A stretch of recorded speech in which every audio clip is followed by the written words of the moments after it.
So far, I've done podcast videos on Harad, Durin's-folk, Rune, Arnor, and Rohan, and trust me, there's many more people and places to come.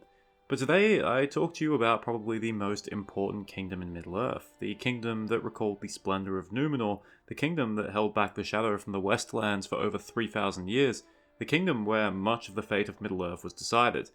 I, of course, am talking about Gondor. So in this podcast video, I'm going to cover the land of Gondor, from the early days of Middle-earth to the days of the Fourth Age. And if you haven't seen any of my other podcast type videos, I would like to make a disclaimer. This is the type of video that you can treat as a podcast. There will be visuals, but it's not necessary to watch the video.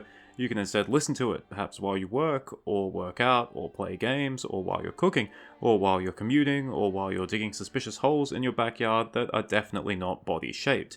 Anyway, here we go. I hope you enjoy the ride. If you've listened to the other episodes, you probably know the drill by now. Sure, Gondor was founded in the late Second Age, but that's not really the beginning of the story. The origins of Gondor go back to the First Age, and remnants of those origins could still be found in the late days of the Third Age. Gondor is a well-protected land. The northern bounds are the White Mountains, not as tall or as deadly as the Misty Mountains, yet still a formidable barrier. In the east, much of Gondor is protected by the great river known as the Anduin, and although a part of Gondor, Ithilien, extends beyond the Anduin, it is protected by the mountains known as the Efelduaf, which make up Mordor's western borders. In the south, Gondor is bordered by the sea, although at times this was less protection and more of a vulnerability, and in the west, Gondor's borders were once again the White Mountains and the sea. In Sindarin, Gondor means Land of Stone, and it's an apt name. Not only do the White Mountains form a natural barrier around Gondor, but several branches of the mountains also extended south into Gondor. There's also an unnamed mountain chain that divides the land of Belfalas in central Gondor. But Gondor was also a land of rivers. Obviously, there was the River Anduin, but there was also a number of smaller rivers that came down from the White Mountains. East to west, there was the Erwi, the Sirith, the Kelos, the Gilrain, the Ringlo, the Kirill, the Morthond, and the Lefnui, which made up parts of Gondor's western border.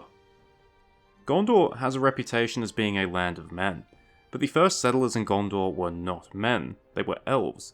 Sometime during the First Age, we're told that Nandor elves, those who had abandoned the march west before the Misty Mountains, were dwelling in Gondor. Some of these were dwelling as far south as that mouth of Anduin. This is the furthest south known settling of elves across the entire history of Middle-earth. Gondor's oldest known settlement was also an elven one, Ethelond, which was said to have been founded in the late First Age by elven refugees from the Falas, which had been destroyed by Morgoth.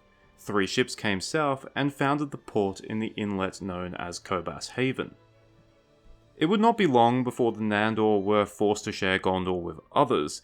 Probably around the middle of the First Age, the first men arrived. These were men who belonged to the second group of the Edain. Those who made it to Beleriand would be known as the Halladin, but those who settled down before Beleriand would end up being known as pre-Numenoreans. Accompanying them were a strange race of men, small in body and in number, known as the Druidine. These people would settle in Gondor, mostly displacing the Nandor, who either returned north or coalesced around what would soon be called Ethelond. From what we know, the pre-Numenoreans were afraid of the elves, and the two groups likely had few dealings. This was to be Gondor for the rest of the First Age, and for at least the first 600 years of the Second Age. But then, things began to change. Things that would play a huge role in the future history of Gondor.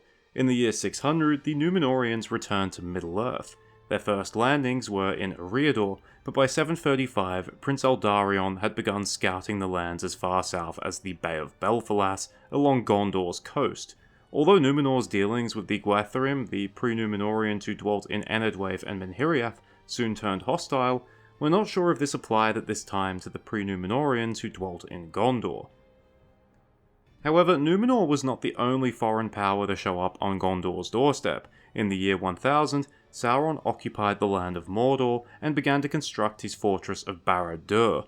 Having already corrupted many of the men in Middle-earth's south and east, Sauron began to exert influence over the men who dwelt closest to Mordor, those pre-Numenoreans who dwelt in Gondor and in the land directly to the north known as Calanadon.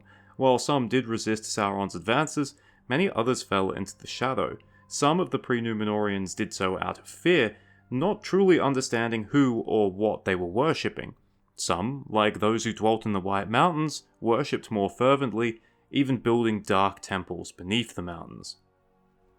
But despite having some leverage over the natives, Sauron could not stop the Numenoreans further investing in Middle-earth. Around 1200 of the Second Age, the Numenoreans began to make permanent settlements along the coast. The first of these was Vignalonde or Londare in Eriador, but soon other outposts began popping up along the Anduin and to the lands further south. Sauron was wary of Numenorean activity, so he did his best to conceal his own, especially while he was still trying to deceive the elves in Eregion. After his treachery in Eregion was uncovered, Sauron then had to gather an army without the Numenoreans and Gondor becoming aware, part of the reason why it took him almost 100 years. During the War of the Elves and Sauron, we're told that Sauron's armies did ravage Carnarvon, and that men loyal to him invaded Rhovanion. Possibly owing to the presence of the Numenoreans, there's no mention of Sauron attacking the land of Gondor. After Sauron was defeated by the Elves and the Numenoreans in 1700, the Numenorean colonization of Middle-earth rapidly accelerated. During this time, a prominent family related to the Lords of Andúnier settled in Belfalas. This family were the ancestors of the future House of Dol Amroth. As a side note, they were not the only important people to settle in Belfalas at this time. We're told that Galadriel and Celeborn also came south to dwell in Belfalas following the war. Unfortunately, the attitudes of the Numenoreans towards the native inhabitants of Middle-earth began to change shortly afterwards. It began with the reign of Tar-Kiriatan, who took the scepter in 1869.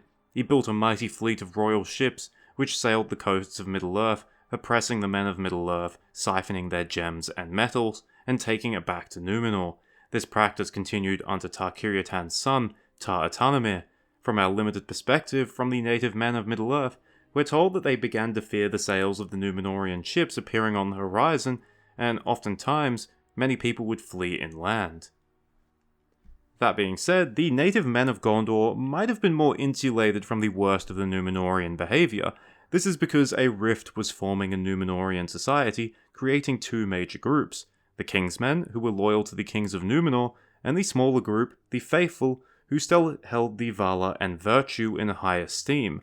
While the King's Men usually settled south of the Anduin, the Faithful colonists usually settled north of the Anduin, in the lands that would come to be known as Gondor and Arnor. By 2350, the first major city in Gondor had been founded, the port of Pelargir along the river Anduin, the chief haven of the Faithful. That being said, relations between the Numenorean colonists and the local inhabitants wasn't always good either. While the Faithful didn't actively oppress the natives, they had no qualms about taking the land of those that they deemed as servants of Sauron. Thus, from Belfalas to the Anduin, most of the natives were forced inland, and sometimes into the mountains. This was terrifying to some, because sometime during the Second Age, relations between the pre-Numenoreans and the Druidine had broken down, and originally, the Druidine had been the ones who were driven into the mountains and beyond. Obviously, the pre-Numenoreans were not keen about sharing the same fate, and then possibly coming face to face with their old enemies. Numenorean settlement in Gondor would only increase as the Second Age drew to a close. In 2899, the King's Men oppression of the Faithful ramped up when Ar-Adunakor took the scepter of Numenor, and forbid the teaching of elven languages such as Quenya or Sindarin. His great-grandson, Ar-Gamiltzor, was much worse. When he took the scepter in 3102, he completely banned the use of elven languages and banned elves from coming to Numenor. During his reign, he also forcibly removed the Faithful of Numenor from the west coast to the east coast of the island to prevent them from secretly welcoming elven ships. As a result, a large amount of the Faithful instead removed to Middle-earth. In 3319, Numenor fell. Spurred on by Sauron, Ar-Pharazôn attacked Valinor, and as a punishment, Ilúvatar sunk Numenor beneath the waves. This cataclysm had an effect on Gondor. The island of Tolfalas was almost entirely destroyed, reduced to little more than a mountain in the sea. But the sea also retreated along Gondor's coasts. For example, Pelargir was once much closer to the sea, but was left reasonably far inland following the destruction. It's a common misconception that when Elendil and his sons arrived in Middle-earth, they founded Gondor and Arnor with merely 9 ships of people. Instead, both lands had been inhabited by Numenoreans for around 2,000 years or more, and when combined with the population of middlemen, both kingdoms likely had hundreds of thousands, if not millions of inhabitants by this time. As the warmer, more fertile land, Gondor's population was much higher than Arnor's, and was seemingly more urbanized. Before I go any further, let's talk about Elendil and his sons so that we have an idea about who they actually are. Elendil, born in 3119, was the son of Amandil, the last Lord of Andunier, who were amongst the most important leaders of the faithful Numenoreans. The Lords of Andunier themselves were also descendants of Elros Tar Miniatur, the first king of Numenor, through Silmariem, the daughter of Tar Elendil, the fourth king of Numenor. The Numenorean kings were descendants of Earendil, and above him were descendants of Beren and Luthien, and Tuor and Idril, Thingol and Finwë, and Melian the Maya, so part of an extremely legendary lineage. Elendil had 2 sons, Isildur, born in 3209, and Anarion, born in 3219. By the time of the downfall, both brothers also had children of their own. Isildur had 1 son, Elendil, born in 3299, while Anarion had 3 unnamed daughters, and a son, Minardil, born in 3318. Fun fact about Minardil, or perhaps not so fun fact, he's said to have been the last child that was born on Numenor. After the downfall of Numenor, Isildur would go on to have 3 more sons, Aratan in 3339, Kirion in 3379, and a very late child, Valandil, born in 3430. So as the story goes, Elendil and his sons had 9 ships, 4 for Elendil, 3 for Isildur, and 2 for Anarion. They waited off the coast of Numenor, and when the island was destroyed, their ships were blown to safety, although they split up. Elendil arrived in the north with his 4, while Isildur and Anarion arrived in the south with their 5. With Numenor gone, the faithful now had no king, and as the Lord of Andunier, or, well, he would have been the Lord of Andunier if it were not destroyed, Elendil was likely the highest ranked nobleman left, so he became king of the realms in exile, Arnor and Gondor. In the beginning, Arnor and Gondor were technically one kingdom. Elendil was the High King, ruling from his newly built city of Annúminas in Arnor. Meanwhile, Isildur and Anarion were the junior kings of Gondor. At the narrowest point of the Anduin, they built the capital city of Osgiliath, where the brothers had their 2 thrones. But to protect Osgiliath, the brothers built 2 more fortress cities. In the pass leading to Mordor, Isildur constructed Minas Ithil to protect Osgiliath from Mordor. In the west, at the eastern edge of the White Mountains, Anarion constructed Minas Anor to protect Osgiliath from the unfriendly men who lived in the mountains. At this time, the Kingdom of Gondor was highly concentrated around the River Anduin. Most of the Numenoreans lived in Anorian and Ithilien, and in the coastal provinces of Lebanon and Belfalas. At this time, western Gondor beyond Belfalas, as well as the inland mountainous regions, were not really controlled by the Numenoreans. However, in terms of size, Gondor was still quite large, owing to the fact that the province of Calanadon, future Rohan, was part of the kingdom. Although Calanadon never had a large population, the Numenoreans built 2 important sites here, Angranost, the future Isengard, and Aglarond, the future Helm's Deep. Gondor also extended beyond the Misty Mountains. Past the Gap of Calanadon was the land of Enedwaith, peopled by the remnants of the Gwytherim known as the Dunlendings. The Numenoreans did not really settle in Enedwaith, but along with Arnor, Gondor did build and jointly garrison the town of Tharbad along the River Gwythlo, which served as the border between Gondor and Arnor. For simplicity's sake, from this point on, I'll refer to the Numenoreans of Gondor as the Gondorians or the Dunedain. So in 3320, Arnor and Gondor had been founded. Elendil was the High King, ruling from his seat in Annúminas, and Isildur and Anarion were the joint junior kings, ruling from Osgiliath. Despite the loss of Numenor and the death of so many, the future looked bright for the Dunedain. They had wide lands, splendid cities, and the power of Arnor and Gondor was certainly not to be trifled with. Unfortunately, this peace would not last. Sauron had been caught in the downfall of Numenor, but owing to his demonic nature and to his possession of the One Ring, he survived and would take a new form in his old land of Mordor. This new form was horrible to behold, and Sauron had lost his ability to shapeshift. So the time for deception and cunning was over. If Sauron wanted to defeat his enemies, it would now have to be through force alone. He spent the next 100 years secretly gathering his old armies, planning to strike the realms in exile before they became too powerful. In 3429, Sauron was ready for his surprise war. His forces came through the unnamed pass at Minas Ithil and seized the city in short time, although Isildur and his family were able to escape and then sail to Arnor. Sauron then kept up the offensive, striking next at Osgiliath. But here, Sauron already started running into trouble. Although his forces were able to make it to the city, Anarion led a powerful defense, and then even counterattacked, driving Sauron's forces back to the mountains. Sauron had underestimated the power of Gondor, his lightning attack had failed, and now things were about to get worse for him. As I just said before, Isildur sailed north to Arnor. There he met with Elendil, who in turn met with Gil-galad. It was then decided that the elves and the Dunedain must unite to defeat Sauron once and for all. Thus, the last alliance was born. It took several years for the army to gather, but in 3434 it was ready and crossed the Misty Mountains, where it was joined by the elves of Greenwood and Lothlorien, as well as the dwarves of Khazad-dûm. Around this time, Sauron called off his assault on Gondor. Thus, Anarion's forces were also able to join the last alliance as it approached Mordor. In that same year, the Battle of Dagorlad was fought. It resulted in the deaths of King Amdir of Lothlorien and King Orifer of Greenwood, and heavy casualties among their armies, but Sauron's forces were defeated. He was driven back into Mordor and then besieged in Barad-dûr, a long and costly envelopment. The cost became even higher in 3440. A rock thrown from Barad-dûr struck Anari on his helmet, crushing it and killing him. He was 221 years old. He was the first king of Gondor to die in battle, but was far from the last. The following year, in a final desperate ploy, Sauron sallied forth.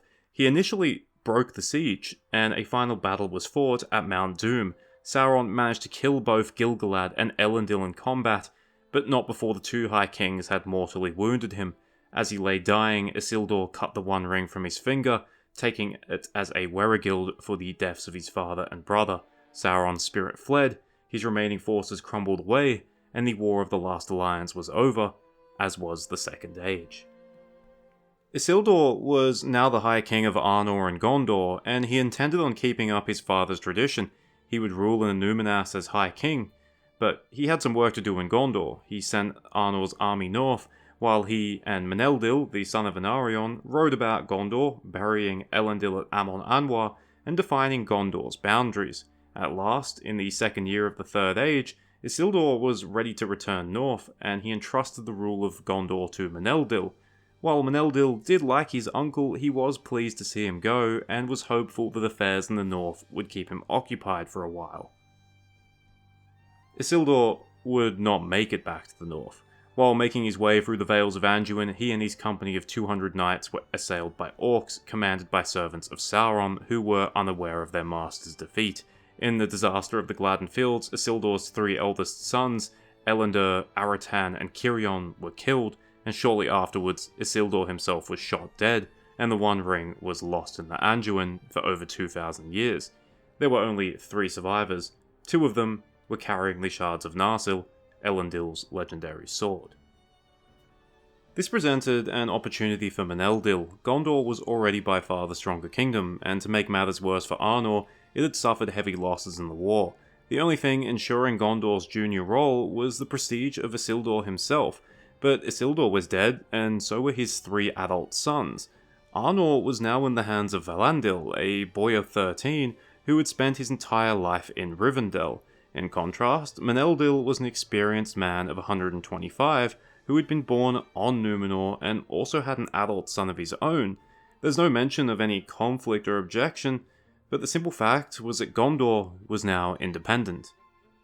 So Minardil became King of Gondor. He was technically the 3rd king, but was the first to rule independently, and although the War of the Last Alliance had been partially fought in Gondor and then along its borders, the kingdom that he ruled over emerged the strongest out of all the kingdoms of the Free Peoples.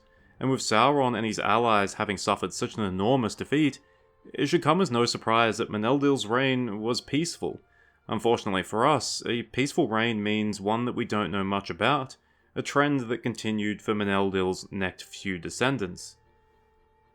Minardil died in 158, aged 281, having ruled for an enormous 156 years. He was succeeded by his son, King Earnur, who died in 238, aged 280, having ruled for 80 years. King Earnur was succeeded by Eärendil, who died in 324, aged 276, having ruled for 86 years, and Eärendil was succeeded by Minardil, who died in 411, aged 275, having ruled for 87 years. What you will notice here is that due to the waning of the Dunedain, each king had a slightly shorter lifespan than their predecessor. This was, unfortunately, unavoidable. The Dunedain no longer lived in a blessed land, thus their gifts began to slowly fade. Our next king, the 7th, was Osterher, and finally, we get some details of his reign. In 420, early in his reign, Osterher decided to rebuild Minas Anor, and upon the completion, Osterher and the following kings would dwell there during the summer. This reveals that even early in Gondor's history, Minas Anor was the second most important city in the realm, eclipsing Minas Ithil in the east. But that was not the only event of Osterher's reign. In 490, Gondor suffers its first foreign invasion of the Third Age. Easterlings from Rhûn attack, although we're not exactly sure where, probably Calanadon or Ithilien. Osterher, however, would not really have to deal with this. He died 2 years later of natural causes, aged 270, having ruled for 81 years. His son, Tarostar, inherits a kingdom at war. We don't know any details of the war, except that in 500, Tarostar managed to inflict a heavy defeat upon the Easterlings. In honor of his own victory, Tarostar decided to take the name of Romendikil, meaning East Victor. Romendikil is also famous for establishing the position of the Steward of Gondor. At this time, it was not a hereditary position, and the steward was normally an older man, wise and trustworthy, though never selected from among the royal house. The steward was also not permitted to go to war or leave the realm, so he would often act as a regent. Romendikil's victory turned out to be short-lived. It did quiet down the Easterlings for a while, but in 541 they returned, and Romendikil was killed in battle. He was 231 and had ruled for 49 years. For his son, Turambar, this could not go unpunished. Once again, we have no details about the reignited war, except that Turambar managed to defeat the Easterlings yet again. But Turambar was thorough. Not only did he defeat the Easterlings, he took the battle to Rhûn itself, and conquered territory for Gondor up to the Sea of Rhûn. While this created a buffer against the Easterling menace, it should be noted that Gondor never really tried to settle these new territories. But they didn't need to, because the defeat of the Easterlings allowed for the Northmen, who dwelt between Greenwood and the Sea of Rhûn, to gradually return to power. These people will play an important role in the upcoming narrative. Turambar's victory would usher in a new era of peace for Gondor, which unfortunately means little details. Turambar died in 667, aged 270, having ruled for 126 years, longer than any king so far except for Minardil.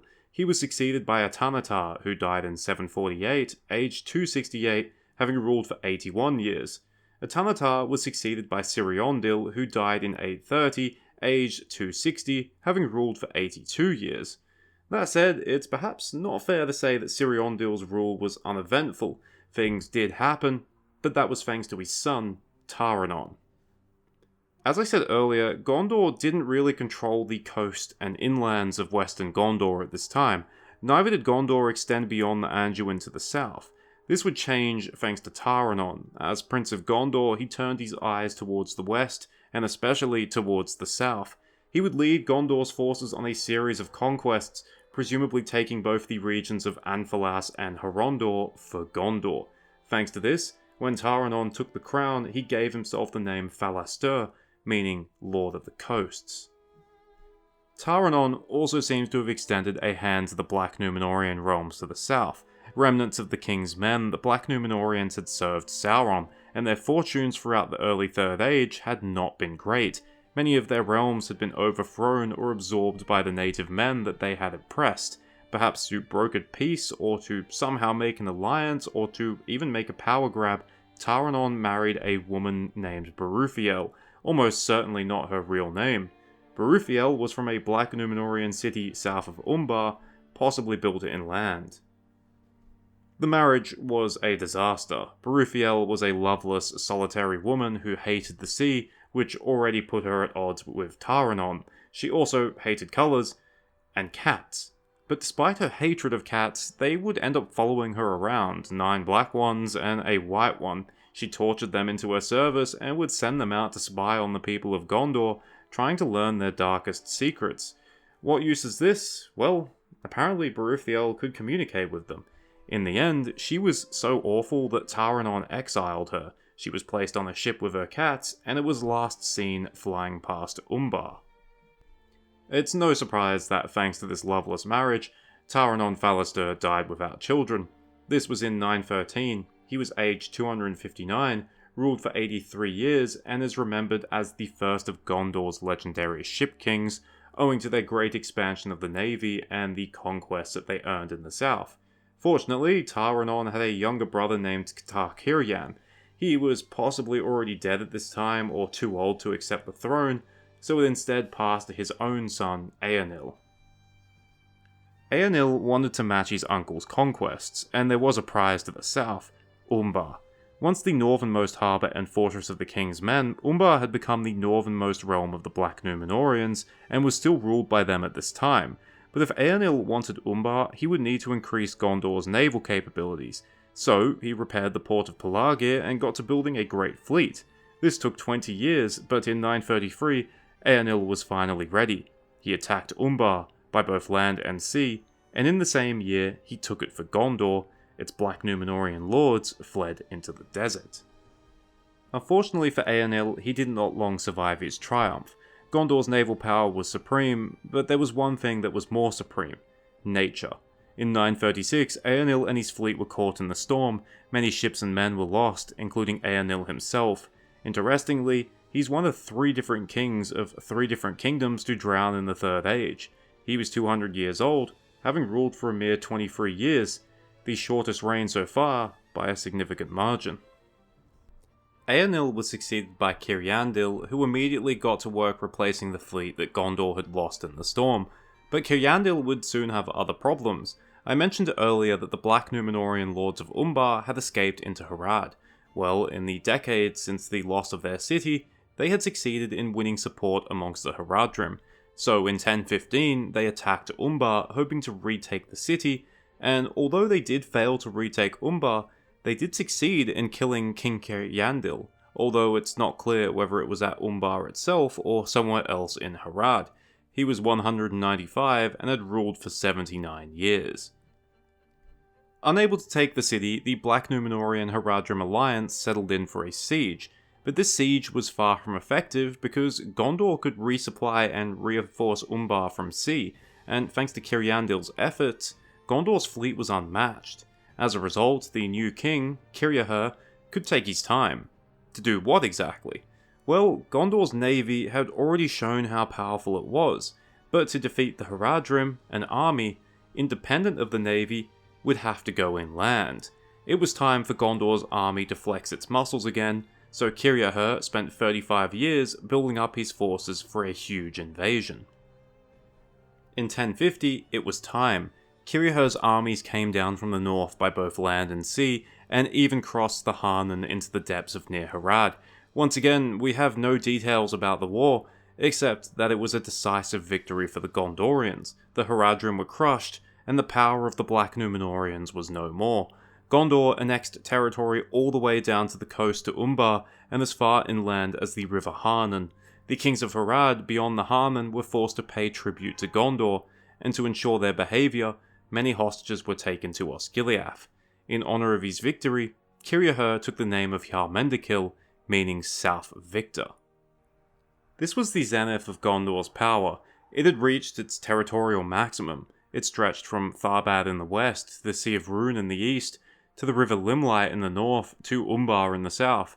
The Easterlings were silent, the Black Numenoreans were dust, the Haradrim were tributaries, and even men from the Vales of Anduin acknowledged the power and authority of the kings of Gondor. The army was unbeatable, the navy was unmatched, and Gondor's fortresses were unbreakable. Gondor was so wealthy that it was said that precious stones are pebbles in Gondor for children to play with. Gondor was supreme. But bad omens were already on the horizon. In 1050, the very same year Gondor crushed the Haradrim, a shadow took form in the southern part of the Forest of Greenwood, occupying an old elven fortress there. The forest starts to be called Mirkwood, and the men and elves who lived there gradually begin retreating north. Although it would not be discovered for many years, this is Sauron having returned, and from his new seat, Sauron would begin secretly directing his forces against both of the realms in exile. That being said, not everything was Sauron's fault. Hiarmendikil's reign as the most powerful man in Middle-earth came to an end in 1149. He was 250 and had ruled for 134 years, the longest since Minardil. The man who succeeded him was not him. This man was Atanatar II Alcorin, Atanatar the Glorious. But Atanatar's glory had been won by his father, for Atanatar was a lazy man who loved luxury and thus did not win anything for himself, and Hiarmendikil's massive empire required constant maintenance that Atanatar was unwilling or unable to give. Although it would be unfair to blame Gondor's decline on one man, under Atanatar the cracks did begin to form, most notably in Mordor, where the fortresses started to be neglected. These cracks were noticed by Gondor's enemies, but none of them had the strength to challenge just yet. Atanatar died in 1226, aged 249, and he had ruled for 77 years. If Atanatar II failed Gondor through his laziness and inaction, he also failed Gondor by allowing the same traits to manifest in his children, two sons, Narmakil and Kalmakil, 9 years younger. At first, it seemed like Gondor would have a repeat of the reign of Atanatar, and this could be a disaster because problems were starting to grow along Gondor's eastern frontier. But 14 years into his reign, Narmakil made a decision that would be extremely beneficial to Gondor, and also to himself. In an unprecedented move, he named Minalcar regent of the realm, effectively giving him all of the powers of a king. But who was Minalcar? Well, Minalcar was the son of the younger brother, Kalmakil. He was an experienced man of 114 when he became regent, and was nothing at all like his father and uncle, instead taking after the legendary Hiarmendikil, who had been alive for the first 23 years of his life. This is exactly what Gondor needed, for in the lands beyond the Anduin, the balance of power was shifting. Long protected by Gondor, the Northmen of Rhovanion had grown strong. On a surface level, this was beneficial to Gondor, as they were usually on good terms with the Northmen. But things were slightly complicated by the fact that beyond the Sea of Rhûn, the Easterlings had also grown strong. The Northmen princes of Rhovanion were not united, and in some cases even fought each other. This probably wouldn't have been an issue for Gondor, except the Easterlings started to influence the Northmen. Historically, the Easterlings and the Northmen had been enemies, but now the Northmen were sometimes willing to ally with the Easterlings, either to get an advantage over their fellow Northmen rivals, or in some cases, even raid territory that was controlled by Gondor. The Northmen had powerful cavalry at their disposal, so the last thing Gondor wanted was to fight them, especially in the plains beyond the Anduin. Fortunately, Minalcar had a friend in Rhovanion, a prince named Vidugavia, who was the self-proclaimed king of Rhovanion. Minalcar was more than happy to recognize this claim, provided that Vidugavia helped the Gondorians deal with the Easterlings. So it was in 1248, Minalcar marched forth from Gondor with a grand army, and the Easterlings came forth with a great army of their own to meet him. But in these days, Gondor was still unmatched, and somewhere near to the Sea of Rhûn, Minalcar crushed the Easterlings. Perhaps remembering the wars that Remendikil and Turambar fought, Minalcar decided to be thorough, and even destroyed the Easterling camps east of the Sea of Rhûn. Having scored a victory over the Easterlings like no other, Minalcar decided to take the name of Remendikil, eventually becoming known as Remendikil II. Upon his return across the Anduin, he made sure the eastern frontier would be secure for many years. He built forts along the Undeeps, a viable place to cross the Anduin, and all the way south to Caer Andros, another place where you could cross the Anduin. He then ordered the construction of the Argonath, the giant statues of Isildur and Anarion, their palms faced out, defying the enemies of Gondor. Romendikil wanted to build upon the alliance with the Northmen. One of the main reasons for this is that he needed men. While never explicitly stated, this might imply that Gondor's wars over the last few centuries had drained it of manpower that was needed to protect Gondor's vast borders, and to keep its enemies in check. It makes sense, the Dunedain had fewer children than regular men, and owing to their longer lifespans, their generations were also longer, usually between 40 to 70 years as opposed to 20 to 30. It also helped that the Northmen had powerful cavalry. The Gondorians had few cavalry in comparison, preferring to fight as heavy infantry and long-range archers. So Romendikil took many of the Northmen into his service, and he was generous as well, even giving some high ranks within his armies. In 1250, he also decided to send his son, Valakar, to Rhovanion as an ambassador to better understand the language, manners, and policies of the Northmen.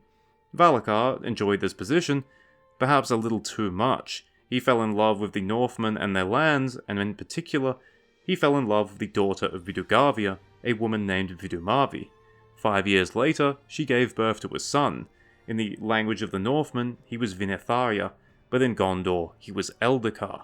They also had at least one other child, although their name and gender is unknown. This caused problems. In Gondor, there was a faction who did not wish to mingle with other men, viewing them as lesser, not just in lifespan, but in terms of gifts and talents.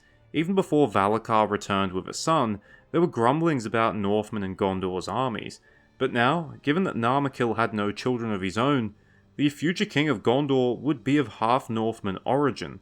The nobles of Gondor were therefore worried that they would be ruled by a lesser man with a lesser lifespan. Romendikil was aware of these issues, but he could not disapprove of his son's marriage because it would jeopardize the alliance with the Northmen. Narmakil was still king at this time, so that was a long way away. He would end up dying in 1294, aged 245, having ruled for 68 years. Despite his advanced years, Calmakil would succeed his older brother, although Romendikil was realistically still the ruler of Gondor. Calmakil's reign would last a mere 10 years. He died in 1304, aged 246, which I believe is the only instance of a king of Gondor outliving their predecessor who was able to enjoy a full natural lifespan. Finally, after having been regent of the realm for 64 years, Romendikil was finally king, becoming Romendikil II. Unfortunately, not much is said about the rest of his reign. The only thing of note to happen was the death of Vidumavi, the Northman wife of Valakar. She was around 100 years old at her death, so very long-lived for one of the Northmen, but still short-lived compared to the purest of the Dunedain, who still lived in excess of 200 years. Even Romendikil outlived her by a significant margin. He would die in 1366, aged 240, having ruled as king for 62 years, but realistically, he had ruled Gondor for 126 years. At the time of his death, Gondor still looked untouchable, but dark clouds were on the horizon. So Valakar became king, notably without a queen at his side. We know little of most of his reign, except that Gondor was inching towards disaster. By the end of his reign, it's said that Gondor's southern provinces, Umbar, Harondor, Lebanon, and possibly even Belfalas, were in open rebellion of the king. All of this because of Eldikar, the man that would succeed him. Valakar was seemingly powerless to stop them, or at least hoped an agreement could be reached without the eruption of a full-blown civil war. This did not happen. Valakar died in 1432, aged 238, having ruled for 66 years. Thus, Vinetharia, Eldikar, became king, and the kin-strife civil war began. The official reason for this war is that Eldikar was not fit to be king based on being of half Northman origin, but this reason quickly falls apart upon examination. Firstly, Eldikar was no lesser than any other king of Gondor in ability. He was handsome and he was valiant. Secondly, there was no suggestion that Eldacar was aging any quicker than normal. He was 177 when he came to the throne, and already had at least 2 sons and 1 grandson who were also aging normally. We can perhaps understand the real reason when we understand who was the chief leader of the rebellion. This was a man named Castamir, who was the grandson of Kalimatar, the younger brother of Remendikil II. While his later actions would prove that he was unfit to be king, Castamir was clearly still a capable leader. He was captain of the ships, the head of the navy, and therefore had a lot of support from the people of the coasts. That, combined with the fact that he was Eldacar's cousin, meant that he would be first in line to replace him. So while the kin-strife probably did have some racial undertones to it, even though Eldacar had clearly retained his Numenorean gifts, the Gondorian nobility was still averse to having so many Northmen among them. But it probably had other reasons too. Given Castamir's character, he was probably power-hungry and was rebelling due to personal reasons, becoming king himself. And it's possible that the people of the coasts felt that they had been ignored since the end of the Ship Kings, and wanted the primacy of the navy to return, and perhaps for Gondor to return to its expansionist ways in the south. So in 1432, Eldacar became king and civil war erupted. We know little of the first phase of the war, except that Eldacar was not willing to go quietly into the night, and opposed the rebels to the end of his strength. This came in 1437, and Eldacar found himself besieged in Osgiliath. The siege lasted long enough for hunger to become a factor, and eventually the rebels broke into the city. The tower of the dome was burned in the fighting, and its palantir was lost in the dark waters of the Anduin. Osgiliath then fell, but the civil war was not over, because Eldacar managed to escape. And Castamir left the door open for him to return. His first act as de facto king was to have his forces brutally sack Osgiliath, showing his disdain for the inland capital and the supporters of his rival. This act was remembered by the people of Eornurion and Ithilien, and was not lightly forgiven. On top of that, Castamir displayed cruelty and short-sightedness. He had captured Ornendil, Eldacar's eldest son, but instead of using the prince as a bargaining chip, he had him executed. This ensured that Eldacar had nothing stopping him from returning and seeking revenge. In his 10-year reign, Castamir continued to divide the realm. The inland provinces already disliked him. They had originally supported Eldacar, and Castamir had then sacked Osgiliath. Castamir did nothing to repair this relationship, instead completely neglecting the land and caring only for Gondor's fleets and coasts. His final insult to these lands was to make preparations to permanently remove the throne to Pelargir, basically making it his new capital. While this was going on, Eldacar was in Rhovanion, winning the support of his grandfather's descendants. He gathered an army, and in 1447, seeing that Castamir's reign was already on shaky ground, he marched south. Not only did he have overwhelming support from the Northmen, but many of the Gondorians of Calanadon, Ithilien, and Eornurion rebelled against Castamir and flocked to his banner. Instead of defending his realm, Castamir gave way, instead choosing to meet Eldacar at the crossings of Erwi in Lebanon. In a bloody battle, Eldacar personally slew Castamir and was victorious. Castamir was 188 and had ruled for 10 years, although he is considered a usurper and not an official king of Gondor. The civil war was not over yet. Castamir had sons and they did not surrender, instead fleeing to Pelargir where they were besieged. But Eldacar was at a major disadvantage. The fleet was in the hands of Castamir's supporters, therefore he did not control the Anduin. The siege lasted until the next year, and in that time, the sons of Castamir gathered ships and supporters. Though instead of attempting to break out of the city, they decided to go somewhere where Eldacar could not reach them, Umbar. There, they established a rival realm, a haven for traitors and renegades, perpetually at war with Gondor. This is the origin of the Corsairs of Umbar. So for Eldacar, this was a bitter victory. Much of Gondor's best blood had been spilt in the civil war, so the House of Anarion was reduced, as was the nobility in general. Osgiliath had been sacked and would never return to its former glory.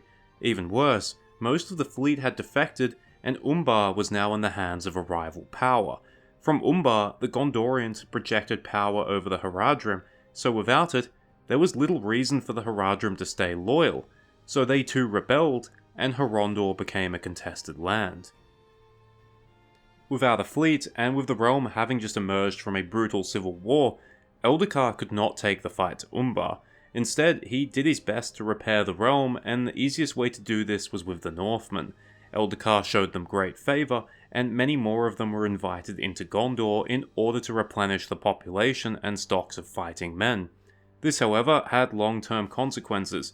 While Eldacar had proven that the blood of Numenor could withstand a single generation of mixing, multiple generations would hasten the decline, and that decline would see the gap between the Dunedain and other men become smaller and smaller. Eldacar died in 1490, aged 235, living merely 3 years less than his father. He had ruled Gondor for 48 years and had spent 10 years in exile. He was succeeded by his second son, Aldemir. We know little of his reign, except that in the early 16th century, war erupted between Gondor and the rebels in Umbar, supported by their new Haradrim allies. Little is known of this war, except that in 1540, Aldemir was killed in battle against them. He was 210, having ruled for 50 years. Aldemir was succeeded by Vinyarion, who had been a young man during the events of the kin-strife. Once again, details of his reign are scant, except that in 1551, he avenged his father by defeating the Umbar rebels and the Haradrim, and as a result, took the name Jarmendikil II. While this victory proved that Gondor was still the dominant force in the region, there's nothing that suggests that it allowed Gondor to reassert their dominance over the Haradrim. Instead, it seems to have caused the rebels to adapt. Instead of attempting to face the superior forces of Gondor in the field, they adopted raiding, thus becoming closer to the corsairs of Umbar as we know them. Jarmendikil II died in 1621, aged 230, having ruled for 81 years. You'll note that the lifespans of the kings of Gondor have now dropped by about 50 years. At the time of his death, it was still believed that the corsairs and the Haradrim were weak. In 1634, the new king, Minardil, had taken up residence in Pelargir. This was noted by spies of the corsairs. They had no issues attacking the undefended parts of Gondor's coastlines or attacking shipping, but they had never attempted something so audacious. So the corsairs, led by the great-grandsons of Castamir, Angamate and Sangahyando, sailed in secret, and then launched a surprise attack, ravaging Pelargir, the surrounding coasts, and killing King Minardil in the process. Minardil was 180, and had been king for merely 13 years. Before I continue, I want to talk about a house of nobles that emerged during the reign of Minardil, the House of Hurin, named after a man named Hurin of Emin Arnon.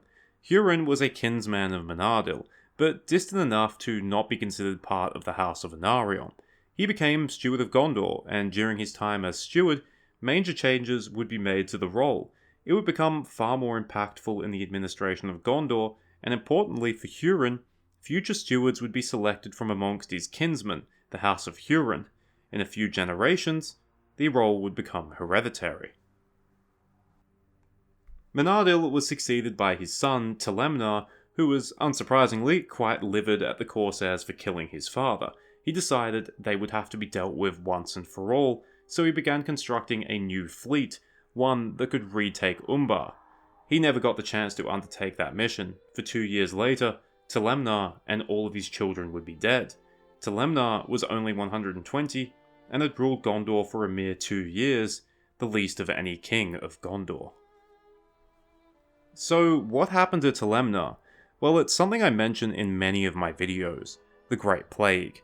In 1635, or possibly earlier, the Great Plague originated in the east of Middle-earth. It's unknown whether it was natural or whether it was created by Sauron.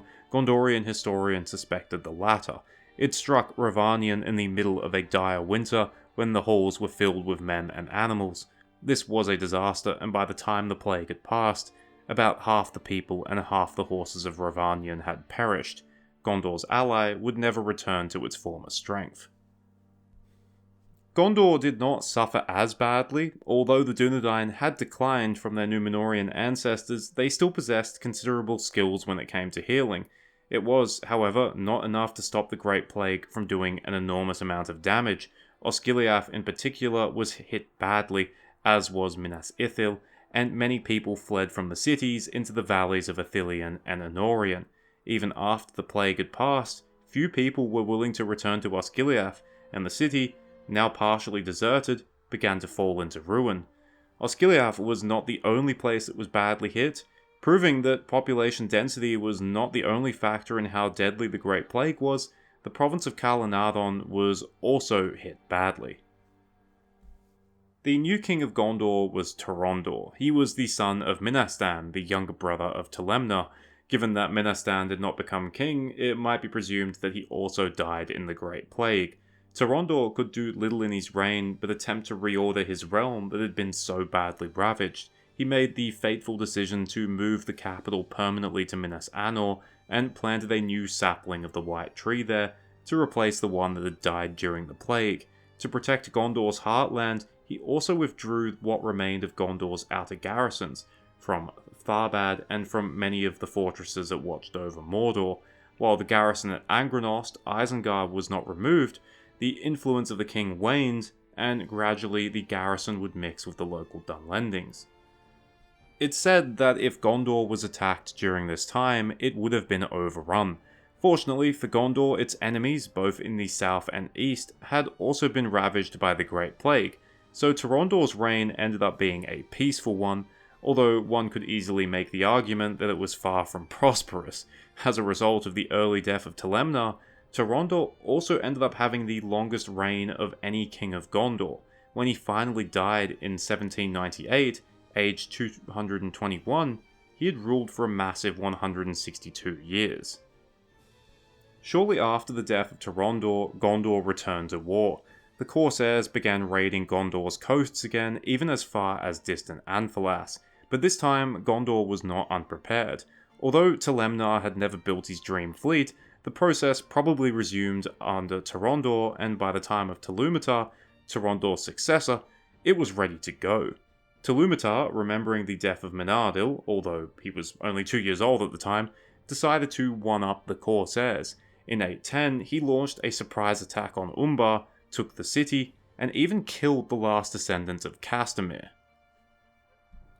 Telummatar decided to add Umbardakil to his name, meaning Conqueror of Umbar. But make no mistake, this was not a return to Gondor's glory days. Harad was not conquered again, and Umbar was an island in a storm, only able to be held as long as Gondor could give it its full attention. Still, the ending of Castamir's line and the destruction of this iteration of the Corsairs was worth the effort. As long as a new, stronger enemy didn't take their place, everything would be fine. Except that's exactly what happened. Fortunately for Telummatar, he would not live to see it happen. He died in 1850, aged 218, having ruled for 52 years. He was succeeded by Narmakil II, and poor Narmakil would have a lot on his plate. In the east, a new threat had emerged. The Wain Riders, a tribe or a confederation of tribes that had come to dominate the nearer lands of Rhûn. They were a dangerous foe, well armed, well trained, with their chieftains riding in great chariots.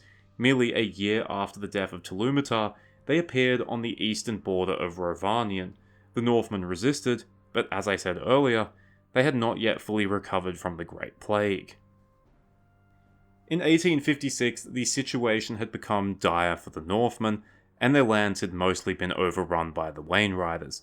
Narmakil was willing to help, and he marched into Rhovanion, where he was joined by the remnants of the Northman armies led by Mahari, a descendant of Vidugavia.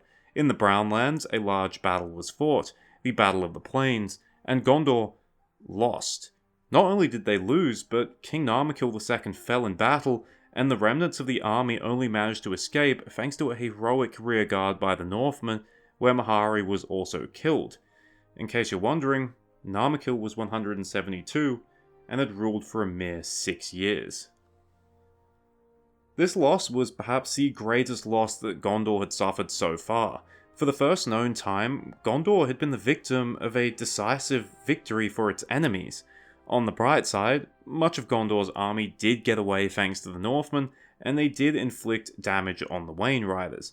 But on the other hand, the king was dead, and Rhovanion, Gondor's closest ally, had been overrun by the Wainriders. Having lost its ability to project force, Gondor could not defend anything beyond the Anduin, relinquishing everything except for Ithilien. And to make matters worse, the loss in the north meant that Gondor could no longer hold Umbar, and sometime around this date, it fell back into the hands of the Haradrim. The corsairs would be back soon. As I said before, the Gondorians had performed well enough in the Battle of the Plains to inflict significant losses on the Wainriders, enough for them to be wary of pursuing their advantage. Through the entirety of the Wainrider War, the Wainriders had a mistaken belief that Gondor was far stronger than it was. Kalimatar came to the throne, and was lucky enough to have several decades before the Wainriders started flexing their muscles once again. Kalimatar received advance warning from a man named Marwini. He was the leader of a group of Northmen that had fled through Mirkwood and had ended up in the Vales of Anduin. He had spies watching the Wainrider movements, as he intended on reclaiming his homeland and had learned through them that the Wainriders intended on attacking Calenardon. While the forts along the Undeeps were garrisoned, Calenardon would be difficult to defend and had terrain that suited the chariots of the Wainriders. Through their correspondence, Kalimatar and Marwini came up with a plan. Kalimatar would march out of Ithilien and lure the Wainriders as far from their new homeland in Rhovanion as possible. Marwini would provide support in the battle, but his main goal was to inspire an uprising in Rhovanion to overthrow the Wainrider subjugators. That way, the main Wainrider army would be destroyed in the field, and any survivors would return north to find that their new lands had been taken away from them. Narmakil could be revenged, Rhovanion could be restored, and the eastern frontier secured. In 1899, Kalimatar marched forth. The Wainriders took the bait, and as they approached, Kalimatar's army fell back across the battle plain of Dagorlad. Eventually, battle was joined on the plain.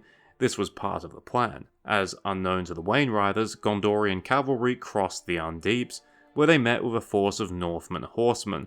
Just as the battle at Dagorlad seemed to be on a knife's edge, the combined cavalry force crashed into the rear of the Wainriders. They suffered a major defeat, losing a third of their force upon the battlefield, and more in the retreat. Kalimatar did not pursue them, but the Northmen did, expecting that the Wainriders would also be denied from Rhovanion. Unfortunately, this was not the case. As planned, Northmen agitators had poured out of Mirkwood, stirring a revolt amongst the enslaved Northmen in Rhovanion.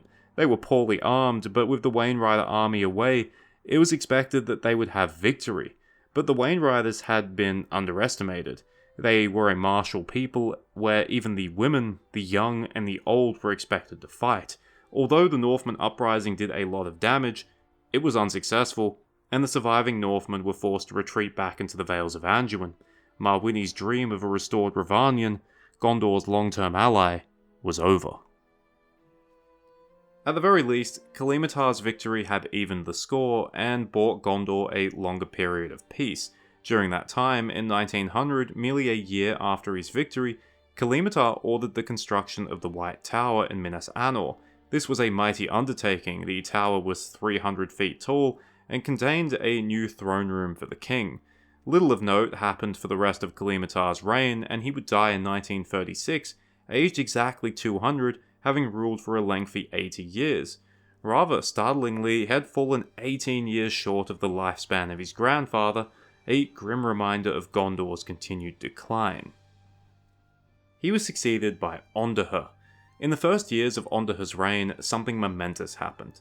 Gondor and Arnor re-established relations. The last time I mentioned Arnor, it was when the kingdoms had completely split following the untimely death of Isildur. After that, the kingdoms had drifted apart, and ultimately contact was lost at some point. Whereas Gondor at least had a mighty peak, Arnor had only steadily declined, and when contact was re-established, the kingdom was a shadow of its former self, basically being confined to the city of Fornost and not much else. King Arafat of Arnor and King Onderher of Gondor would then come to the conclusion that some hidden power was directing efforts against both kingdoms. Arnor had been battling Angmar for centuries, and meanwhile Gondor had faced off against the Easterlings and the Southrons multiple times. a marriage pact was created. Firiel, the daughter of Onderher, would marry Arvedui, the son of Araphant, and the two kingdoms promised to help each other whenever they could. The problem was that neither kingdom could currently spare any help. Earnur was under relentless attack from Angmar, and in the east, the Wainriders were stirring once again.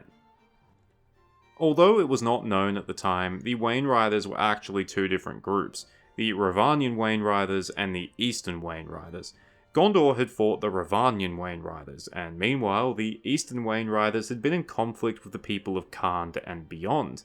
But shortly into Onderher's reign, the Eastern Wainriders made peace with the people of Khand, and then began drifting westwards to help their fellow Wainriders.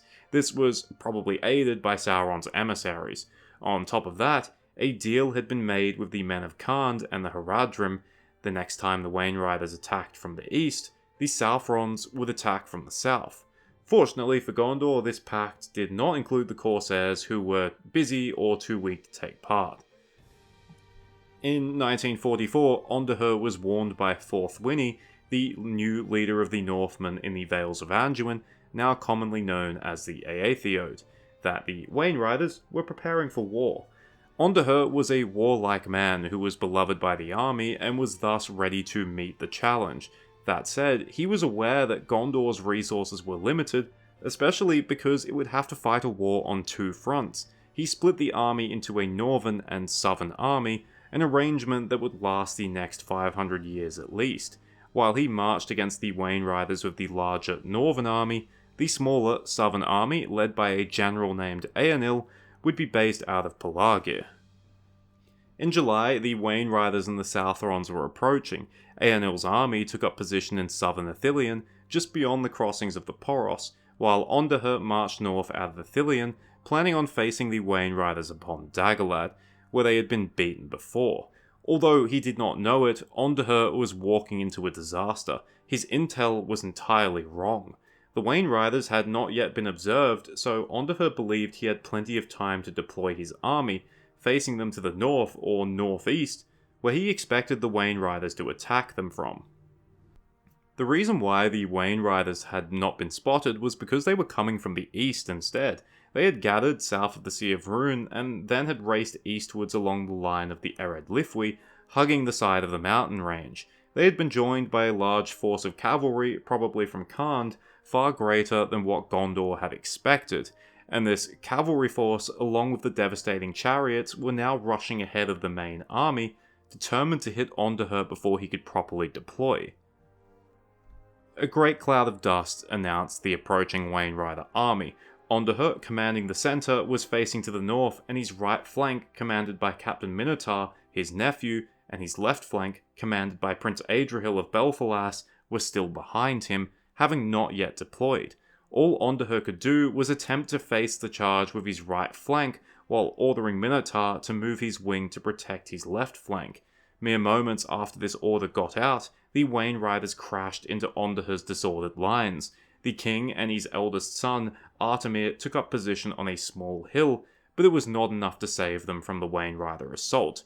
Onderher's personal guard was almost completely annihilated, and he and Artemir were killed, their bodies never recovered. Onderher was 157 and had ruled Gondor for only 8 years. Minotaur took command. He was valiant and a skilled general. He sent word to Prince Adrihil, whose left wing was still marching up the road, to take his own men and what was unengaged of the right wing, and establish a defence in Ithilien between the mountains and Caer Andros. He also ordered him to get a message to General Eärnil, informing him of the death of Onderher and the disaster that had occurred. Meanwhile, Minotaur, with most of his wing, and those that survived of the centre, would form a rear guard and make a fighting retreat towards Ithilien. Although the Wainriders had won a stunning victory so far, they were victims of their own success. Their attack had come too early, and yes, while they had succeeded in killing Onderher, most of Gondor's northern army was yet to deploy, and therefore much of it was still intact. On top of that, their vanguard had disengaged to make way for the main Wainrider army to attack, but they had been left behind by the rushing cavalry and were only able to commence their assault in the afternoon. By that point in time, Minotaur and his rear guard had made it much closer to Ithilien. Although Minotaur would be killed, slain by an arrow, his efforts ensured that much of Gondor's army did manage to get away. In the south, Eärnil had displayed his talents. He had allowed the Haradrim to cross the Poros and then had utterly destroyed them, possibly in an ambush. Having received word of the disaster of Morannon, he hastened north, gathering survivors from the northern army as he went. Instead of finding a rampaging Wainrider army in Ithilien, he found them feasting in a camp. In their hubris, the Wainriders assumed that Gondor's armies were no more and were already celebrating their victory before they moved on to Osgiliath. Little did they know, they had done far less damage than they assumed, and their Haradrim allies had been crushed. So while they were feasting, Eärnil ambushed them, set fire to their camp, and utterly routed them. Many of those that fled then perished in the dead marshes. The victory was enough to finish off the Wainriders. Their confederation disintegrated, and while Easterlings remained in large numbers beyond the Anduin, they would not trouble Gondor again for many years. But Gondor had a new problem, a succession crisis. Onderher had fallen in battle, along with his eldest son, Artemir. This wouldn't have been a problem because Onderher was wise enough to leave a spare at home, a younger son named Faramir. Except Faramir was not content to stay at home. He had joined a company of Aethiod in disguise and had been killed somewhere near the dead marshes. Minotaur had seen the prince's body just before he himself was killed in Ithilien. So, who was to be the new king? It, unfortunately, wasn't that simple. Gondor had had an issue since the kin-strife. Not only had much of the House of Anarion perished in that war, but it had fostered distrust amongst the future kings and their closest relatives. Occasionally, those who were viewed as suspicious or as a threat had taken a non-Numenorean wife in order to disqualify themselves and their children from the line of succession. In extreme cases, some would even defect to the rival realm of Umbar, at least while the descendants of Castamir were still active. So, by the death of Onderher, there weren't that many members of the House of Anarion running around that had a strong, legitimate claim on the throne. Enter Arvedui. The Prince of Arnor was the subject of a prophecy. He would be the last king of Arnor, but there was a good ending and a bad ending. The good ending would see him becoming the king of a great realm, clearly a reunited Arnor and Gondor. The bad ending would see the Northern Dunedain fall into shadow, and it would be many years before they returned. So Arvedui made his claim for the throne of Gondor, arguing that A, he was a descendant of Isildur, who was a king of Gondor, and B, he was married to Firiel, Onderher's daughter, so their son, Aranarth, was a descendant of both lines. The Council of Gondor, led by Steward Pellander, rejected the claim. Their argument was that the throne belonged solely to the heirs of Minardil, and that it could not pass through the female line, so not through Firiel. Arvedui argued that Numenorean law was different, even though it had not been observed by Arnor and Gondor. To this, the Council of Gondor did not reply. The reality was that Arnor was seen as a backwater, and Arvedui was an unknown factor to the people of Gondor. Besides, the Council of Gondor already had their candidate, one that no one would reject, Eärnil. Eärnil was of the royal line. He was the great-grandson of Archirias, the younger brother of Narmakil II, a distant cousin to Onderher, but not so far removed to have no legitimacy. But most of his legitimacy came from his actions. He was a powerful, capable general, and he had saved Gondor, earning the love of the people. No other claimant could possibly match him, thus he was a safe option for the Council of Gondor. In 1945, he was crowned King of Gondor as Eärnil II. Arvedui had neither the power or the will to oppose the Dunedain of Gondor. That said, it wasn't all bad. Eärnil was a good man, wise and not arrogant, and he sent a reassuring message to Arvedui. But I do not forget the royalty of Arnor, nor deny our kinship, nor wish that the realms of Elendil should be estranged. I will send to your aid when you have need, as far as I am able. But even though Gondor's borders were now secure, it had just emerged from a devastating war and needed time to recover. As it turned out, this was time that Arnor did not have. In 1973, messages arrived from Arnor. The kingdom was in grave danger, and Angmar was preparing a final blow. Eärnur immediately began rallying his army, planning on sending it north by ship, and he gave command to his son, Eärnur, a fiery, warlike man. But by the time the army of Gondor arrived in Lindon, it was too late. Fornost had fallen, Arnor had been overrun, and Arvedwy had perished in the icy cold of Forakel. Notably, the peoples of Eriador looked upon the army of Gondor in awe. It was merely a part of Gondor's strength, yet to them it seemed like an army of great power, fit for a war of many years. Most impressive of all were the horsemen of the Aethiod, whose like had not been seen in Eriador. Arnor could not be saved, but Angmar could still be dealt with. While the Witch King's kingdom had the strength to deal with Arnor, it paled in comparison to the might of Gondor. The Witch King made the mistake of meeting the combined forces of Gondor, Arnor, and Lindon in the field, and his army was already giving way when the cavalry of the Northmen circled around and smashed into their flank.